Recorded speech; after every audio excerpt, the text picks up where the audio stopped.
जय श्री कृष्णा। राधे राधे दोस्तों, आप सभी का दिन शुभ और मंगलमय हो। आप सभी पर भगवान विष्णु और महादेव जी की कृपा सदा सर्वदा बनी रहे। आज की वीडियो में आप सभी सुनेंगे फाल्गुन मास महात्म्य का अध्याय 13। तो आप सभी लोग वीडियो में बने रहिएगा और वीडियो को पूरा जरूर देखिएगा। वीडियो पसंद आए तो लाइक भी अवश्य कर लीजिएगा। चैनल पर नए हैं तो चैनल को सब्सक्राइब भी कर लीजिएगा। आपको हमारे चैनल पर फाल्गुन मास की अमावस्या कब है, अमावस्या की कथा भी सुनाई जाएगी, तो चैनल को सब्सक्राइब जरूर कर लीजिएगा। तो चलिए आज का अध्याय शुरू करते हैं। आज का अध्याय शुरू करने से पहले भगवान शिव के श्री चरणों का ध्यान करते हैं, फिर आज की कथा को सुनते हैं। तो सभी लोग प्रेम से बोलिए भगवान भोलेनाथ की जय। प्रिय श्रोताओं, आज के अध्याय में श्री सूत जी कहने लगे कि हे धर्मराज, अब मैं धर्मारण्य तीर्थ के उत्तम महात्म की दूसरी कथा कहता हूँ, ध्यान से सुनो। धर्मारण्य में सत्यलोक से जिस प्रकार सरस्वती जी लाई गई वह प्रसंग भी सुनिए। एक समय प्रभात कालीन सूर्य के समान तेजस्वी और सभी शास्त्रों में प्रवीण महामुनि सेवित महर्षि मार्कंडे जी को भक्ति पूर्वक प्रणाम करके सब ऋषिगण कहने लगे कि हे भगवान, आपने ब्रह्मा जी की पुत्री जिस सरस्वती नदी को उतारा है वह दर्शन करने से प्राणियों के पापों का नाश करने वाली और पुण्य देने वाली है। उसके महात्म्य का भी वर्णन कीजिए।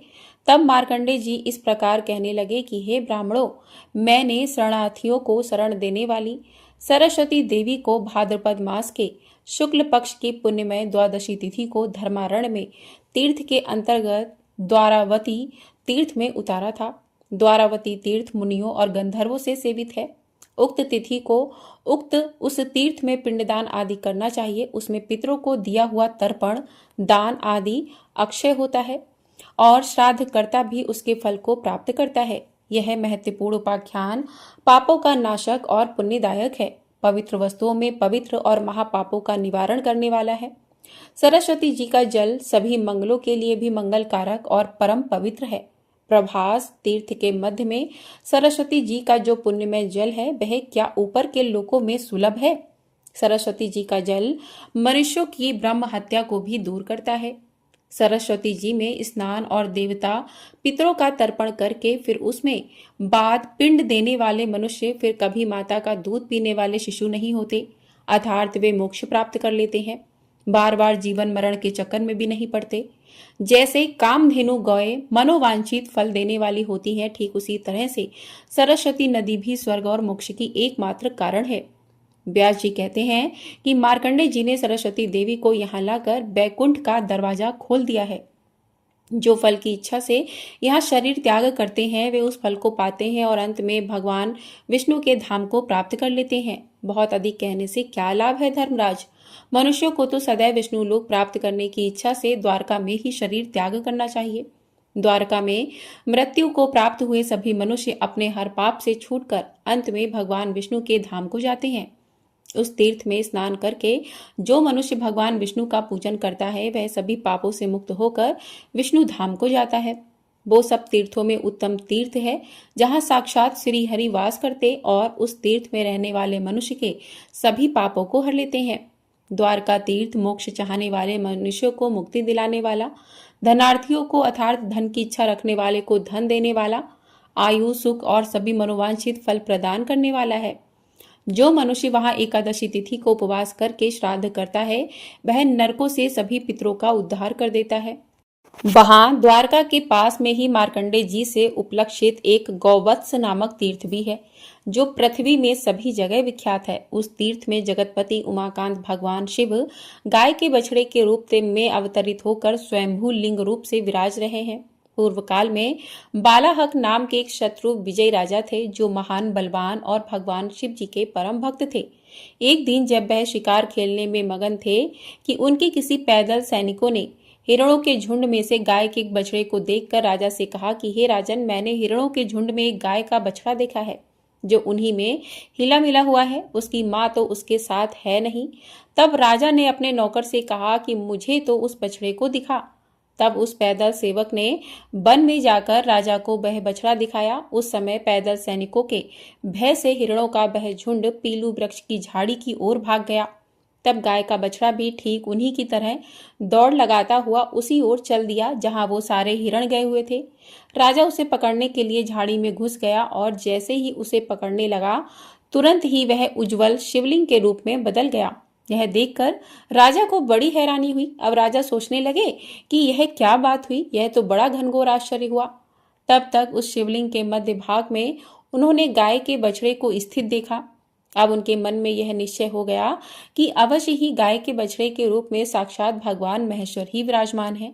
अब तो उन्हें अपने साथ ले जाने के लिए तत्पर होकर राजा ने उस शिवलिंग को उखाड़ने का प्रयास किया, किंतु वे उस देवलिंग को किसी भी प्रकार उठा तो क्या हिला भी नहीं सके।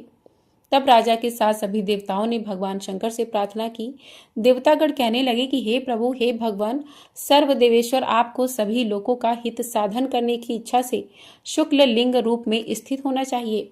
श्री महादेव जी कहने लगे कि देवतागणों, मैं यहाँ सदा ही लिंग रूप में स्थित रहूंगा। भाद्रपद मास के कृष्ण पक्ष में अमावस्या के दिन मेरा प्राकट्य हुआ है, इसलिए उस दिन विधि पूर्वक स्नान करके जो लोग भी इस शिवलिंग का पूजन करेंगे उन्हें कोई भय नहीं होगा। यहाँ पिंडदान करने से पूर्वजों को सदा के लिए उत्तम लोक की प्राप्ति होगी। घोर रौरव नामक नरक, कुंभिपाक और अन्य अन्य नरकों में गिरे हुए अथवा पशु पक्षियों की योनियों में पड़े हुए जो भी पितर हैं, उन्हें भी यहाँ एक बार पिंडदान करने मात्र से अक्षय गति की प्राप्ति हो जाती है, उन्हें मोक्ष प्रदान हो जाता है।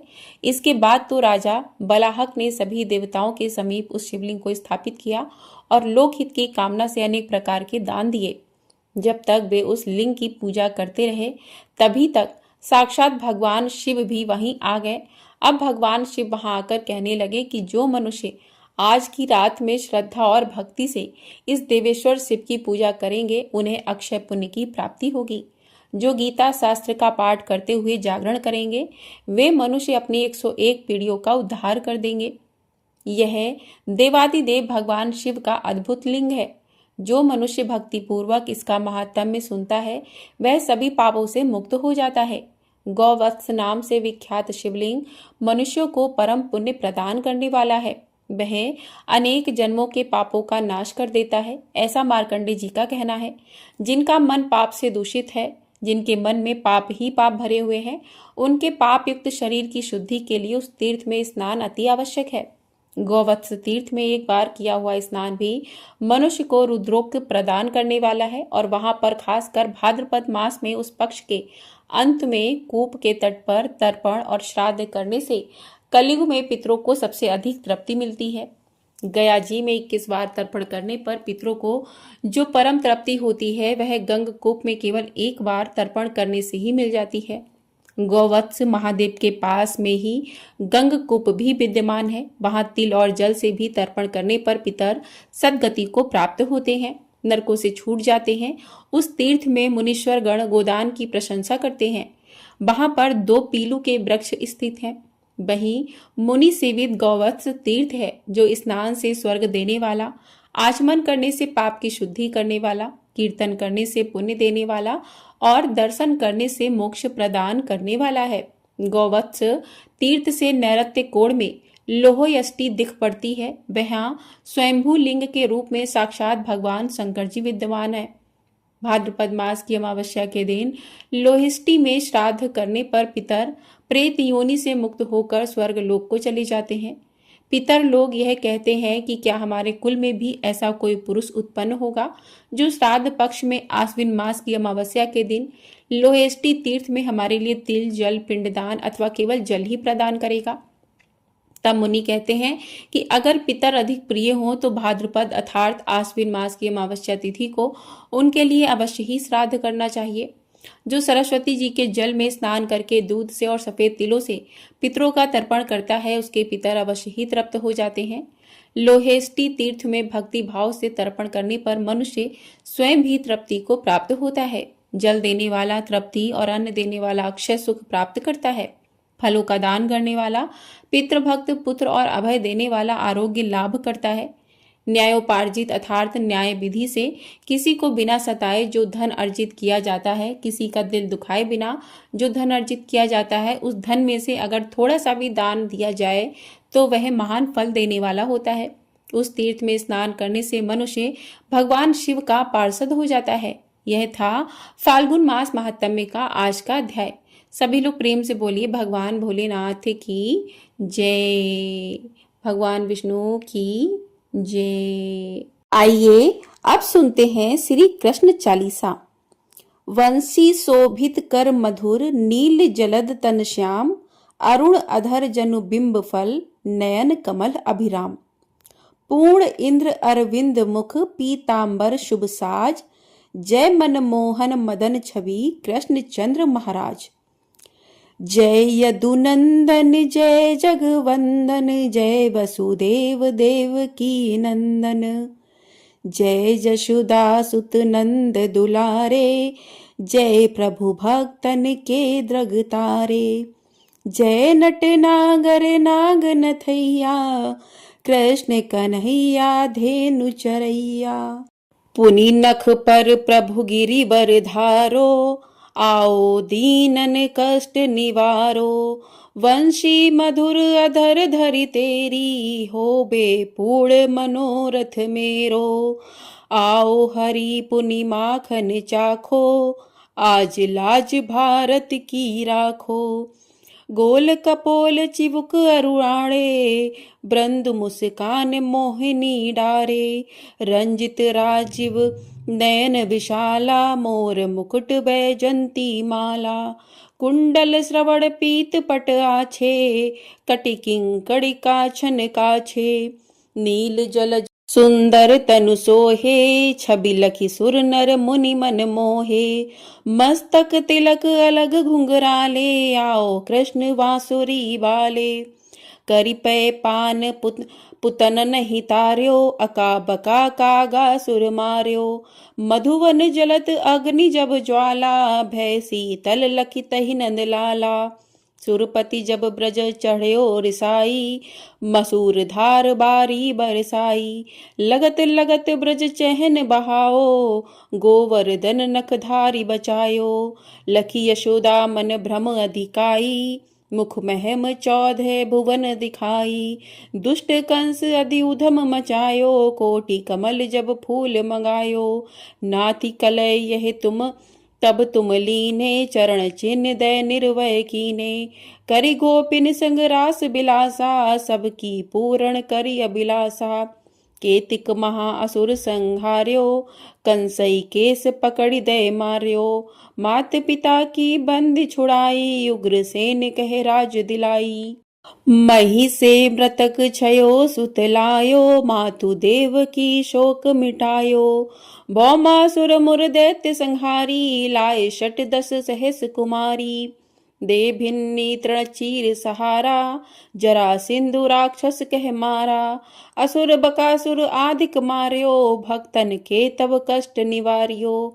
दीन सुदामा के दुख टार्यो, तंदुल 3 मुठ मुख डार्यो।